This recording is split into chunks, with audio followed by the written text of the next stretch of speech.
Hello, my lovely family. I just realized that I have not gotten back to you guys in a while. I have a huge amount of film that for some reason is so overwhelming that it's been taking me forever to get through and edit to get videos out for you guys. This week, we are going to share videos from Thanksgiving break. I had my first family visitors out in Hawaii with me.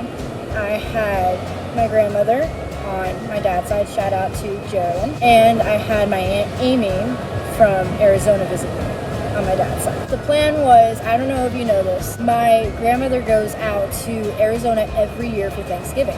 She's there for usually about 2 weeks with my auntie. This year they decided to change it up. It was a little surprise for me, but I found out early. They decided to stay in Arizona just for a little bit, then come here for Thanksgiving break and spend it with me. They went back on Monday morning. We had a really good time. So this was a whole big ass long weekend. All my homework in for this week. I did all my homework for last week just so I can get in a good amount of family. Today's video is covering what we did on Saturday. Saturday we decided to go to Pearl Harbor. It was very nice because I'm like a huge history buff. Social studies in high school was like the one thing I was really good at. I went to Pearl Harbor 5 years ago in my junior year of high school. When I was there, I did the submarine museum, and that was it. We were trying to go out to the USS ARIZONA Memorial. However, we couldn't do that because it was so windy out there that we had to stop all the boats. We couldn't go out. It sucked. It was very disappointing.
So I don't know if you saw this on social media at all. About a month ago, before I made the trip to Pearl Harbor with my family, I went out on this boat with my friend. Her friend's friend owned this big sailboat that was right in Pearl Harbor, docked off. So we went out there, they were drinking, we were all having fun. We sailed through Pearl Harbor and then we went towards Diamond Head. On our way back, the conditions started getting really, really bad. It was really bumpy. And right before we were about to go into Pearl Harbor again to dock the boat, we were all getting seasick. Out of the 6 of us who went, 4 out of the 6, including me, got sick. So the captain's idea is whenever you get seasick, you go in the water. And that usually helps. I thought it was ridiculous, but when I went into the cabin down below, it was all over, so I was willing to do anything.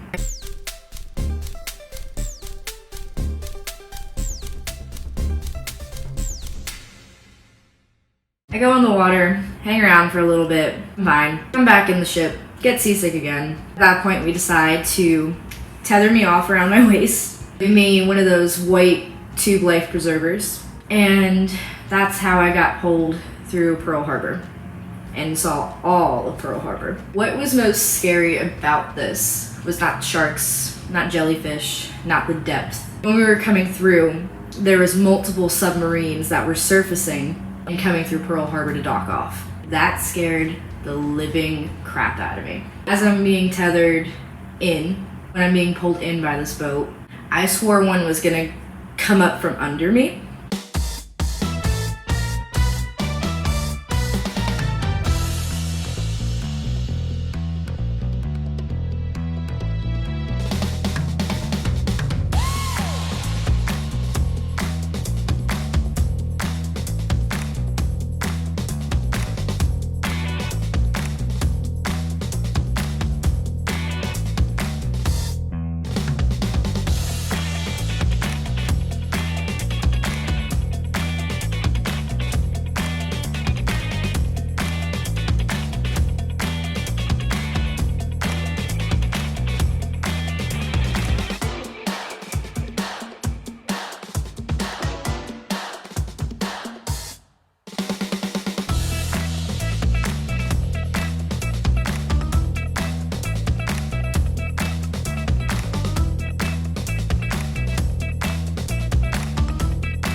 freaked me out a little bit, but I survived. I can laugh about it now. That was the first time I really saw Pearl Harbor. Now, to get a full idea of what this looks like if you were watching from the sides of Pearl Harbor by Ford Island or by the actual memorial, I put in a little clip of what you would see if you were standing on the sides of Pearl Harbor watching me.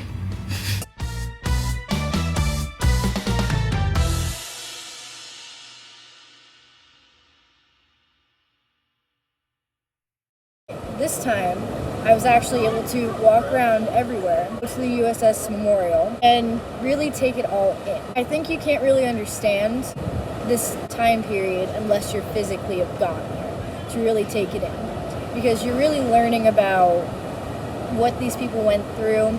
It related to me a lot because of race discrimination that went on after Pearl Harbor. My grandmother, Geraldine, her father fought in World War II. He was on the USS Leopold. He happened to be one of the only survivors in his platoon when this happened. When you're out there, it gets a little emotional. My grandmother was very emotional when she got there. She actually started crying. I have to say this was definitely a really breathtaking experience.